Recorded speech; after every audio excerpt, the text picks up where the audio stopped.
2 meses. A chave aqui é não desistir, gente. Não desistir. Essa é a parte mais difícil. É a parte onde 80% das pessoas começam a desistir dos seus sonhos de empreender. Não desistam.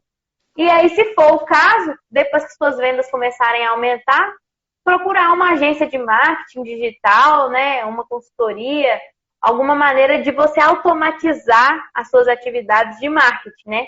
Vamos supor, depois que eu já estiver fazendo 30 marmitas, eu não vou ter tempo para eu, Larissa, ir lá entrar e fazer o marketing. Uhum. Nesse momento, você considera, né, expandir o time e contratar alguém. É verdade. Muito bacana. Ótimas estratégias, né?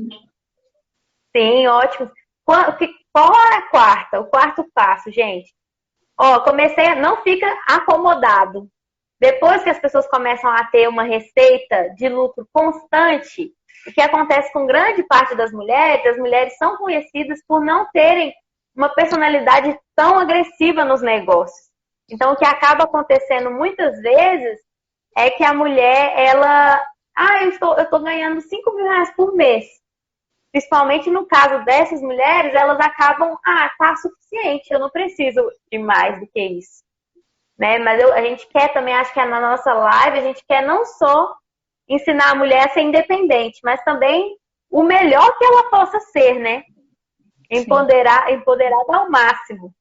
Então, o quarto passo tá vendendo muito? Tá tendo muita demanda? Já tem o marketing? Tá tendo entrada constante de cliente? Vamos aumentar o preço, vamos aumentar a qualidade, vamos criar um outro prato que seja um prato mais caro, diferente, que vai trazer. Continue crescendo o seu negócio, sabe? Continue investindo nesse sonho. E aí o quinto passo é você pensar em maneiras de inovar o seu negócio. Então, depois que você já tem uma empresa de marmita, que já está sendo bem sucedida, ou de crochê, pensar em investir num site próprio, num aplicativo próprio, né? Sempre tentando expandir os seus horizontes. Essa cliente minha que faz o artesanato, chama Oficina de Arte Eu Que Fiz, né? Que eu falei, comentei agora que ela está sustentando a família durante a pandemia, etc. Assim, a experiência dela está sendo muito legal, porque ela faz crochê tem 40 anos. E ela nunca tinha pensado em transformar o crochê em uma renda. E aí, quando eu encontrei com ela, eu vi as bonequinhas dela, eu falei, nossa, você podia ganhar muito dinheiro com isso. Esse tanto de boneca aqui no seu quarto, você não vende? Você não vende as bonecas? Ah, não, eu faço para passar tempo, né? Aí, não, gente, vamos vender as bonecas. E aí, hoje em dia, se tornou, só pra você ver, surpreendentemente, a principal renda deles, né? Sim, que salvou nessa pandemia. Salvou. Pois é. Júnior, tenta novamente chamar o Paulo. Vamos ver se ele consegue entrar agora.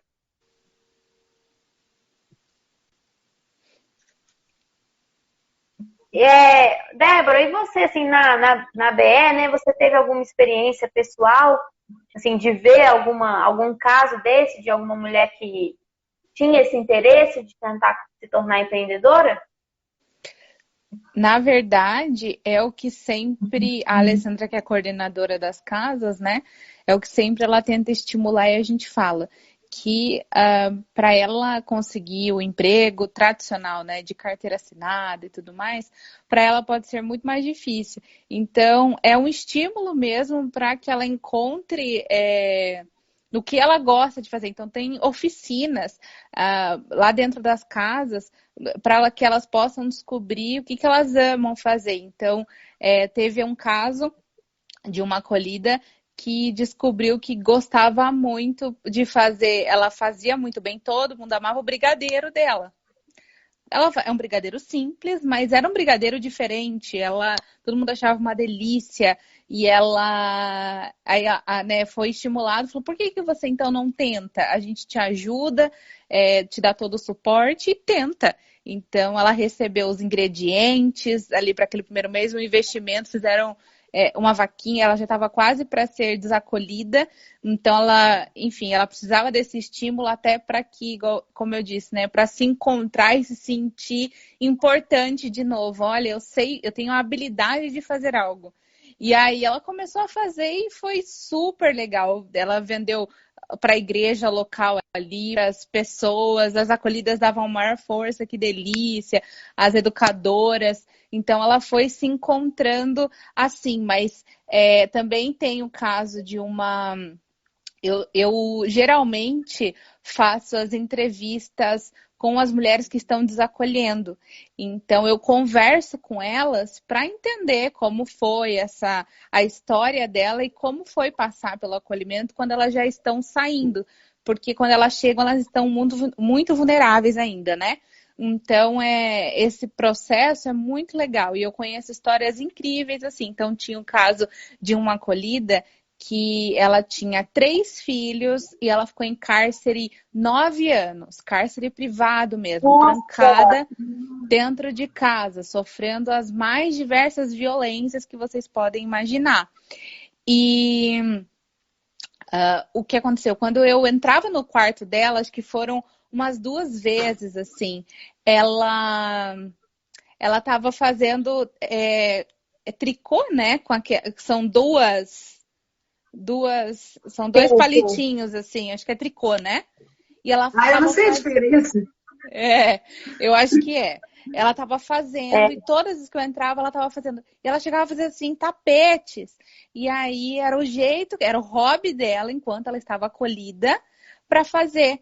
E aí eu conversei com ela e falei, nossa, né, como que você conseguiu superar tudo isso e tal? E ela disse, eu aproveitava esse tempo, né, quando eu podia, quando ele me deixava, porque ela trabalhava como vendedora e a primeira coisa, quando ele colocou ela em cárcere, assim, trancou ela em casa, falou, você está proibida de ir trabalhar. Então, ele a proibiu de sair de casa para trabalhar. Então, como a gente disse, né, ele privou a liberdade dela financeira, a liberdade de ir e vir, a liberdade como mulher, como ser humano, enfim, fazer aquilo que ela gostava. Então, ela já sabia, né, a tricotar, então ela fazia isso no tempo vago, mas ela não podia vender, né, ela não podia sair de casa. Então, enfim, nesses 9 anos ela foi aperfeiçoando isso, e quando ela estava acolhida, toda vez que entrava lá no quarto dela, ela estava lá, tricotando, e é uma das histórias mais fortes, assim, que eu conheço, e ela saiu desse acolhimento, assim, que hoje ela está super bem, ela conseguiu ir para outra cidade e tudo mais, fazer o tricô dela, ela já tinha muita habilidade, ela transformou esse hobby, que não era um hobby, né, era algo que ela amava mesmo ali enfim, algo que ela poderia fazer para carreira, e eu creio que essa questão do tricô ajudou não só a gerar no futuro uma renda para ela, mas a se descobrir como mulher, como uma habilidade, a retomar os sonhos dela. Eu conversava com ela e falava, você tem sonhos ainda, né? Ela, sim, trabalhar de novo, porque ela era muito jovem, ela tinha 32 anos. Então, Sim, nossa. enfim, retomar.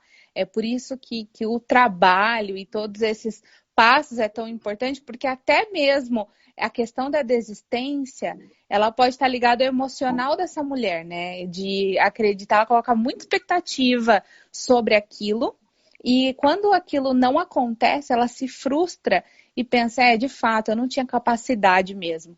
Então, quando a gente fala em empoderamento, de empoderar, de fato fazer essa mulher entender que, primeiro, ela pode fazer o que ela quiser.